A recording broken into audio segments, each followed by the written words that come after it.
fais, Bob? Oh, ben, je fais les chaussures de sel. Mais non, c'est pas les chaussures de sel, c'est les chaussures du zèle. Oh. Bonjour, mon ami. Comment vas-tu aujourd'hui? J'espère que tu vas très bien et que tu apprécies l'arrivée de l'hiver. Ah, avec l'arrivée de l'hiver vient aussi le début de porter des bottes à l'extérieur. Ah, mais ça me fait penser à quelque chose. Tu sais, les chaussures sont indispensables lorsque nous marchons à l'extérieur. Bon, j'ai un ami, Tarzan. Tarzan ne porte pas toujours de chaussures, mais l'hiver, il en porte. Toujours est-il que les chaussures ont toutes des particularités différentes. Lorsqu'il pleut ou lorsque c'est très mouillé, tu vas prendre des bottes de pluie. Ou encore, lorsqu'il y a de la neige et qu'il commence à faire plus froid, ouais, des bottes de neige. Ou encore, lorsque tu es dans un rodéo ou encore avec des chevaux, des bottes de cow-boy, bien sûr. Alors, les bottes et les souliers peuvent te protéger dans plusieurs circonstances. Mais parfois, c'est pas plus pour te protéger parce qu'ils ont une utilité. Comme des chaussures de sport, avec des crampons comme ceux-là, pour que tu puisses avoir une bonne adhérence sur le sol. Ou encore, lorsque tu te sens un peu plus chic et tu veux être joli, tu vas faire, non, pas cela. Tu vas mettre des chaussures comme celle-ci, pour être un peu plus chic.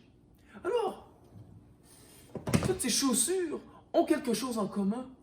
Elles se mettent au même endroit, elles se mettent sur la même partie du corps, les pieds.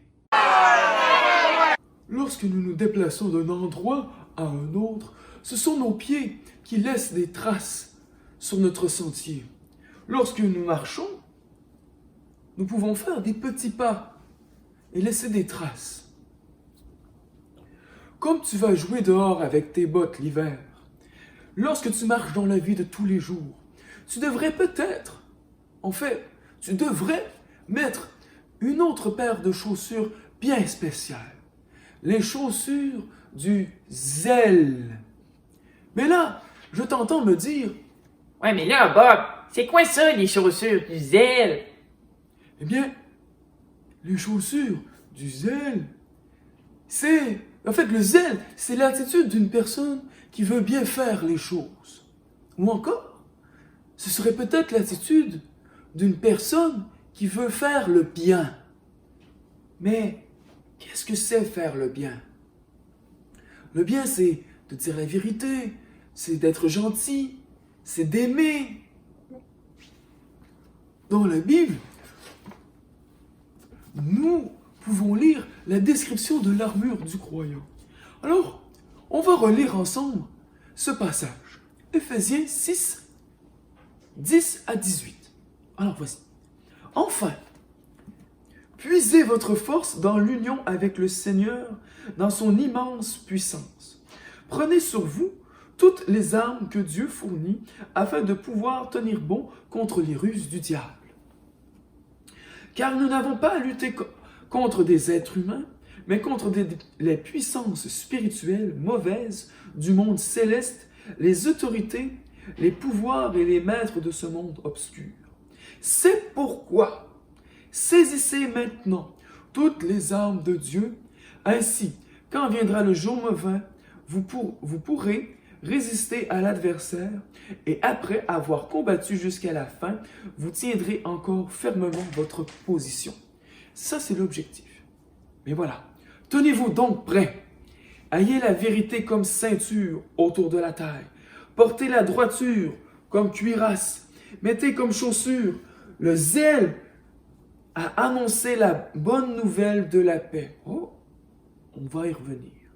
Prenez toujours la foi comme bouclier et il vous permettra d'atteindre toutes les flèches enflammées du mauvais.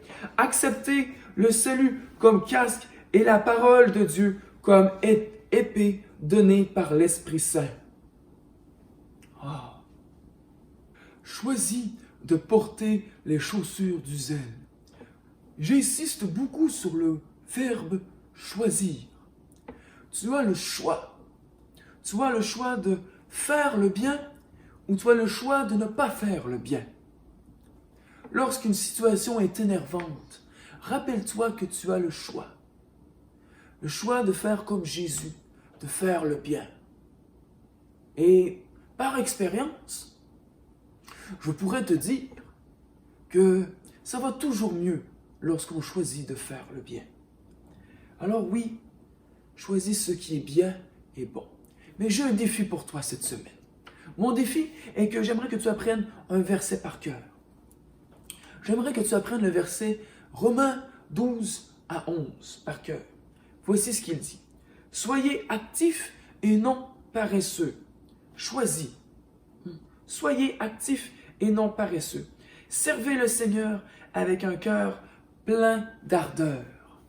Alors, cette semaine, tu pourrais demander à tes parents, comment pourrais-tu appliquer ce verset dans tes actions quotidiennes? Alors, sur ce, je te dis au revoir, je t'aime et à la prochaine fois.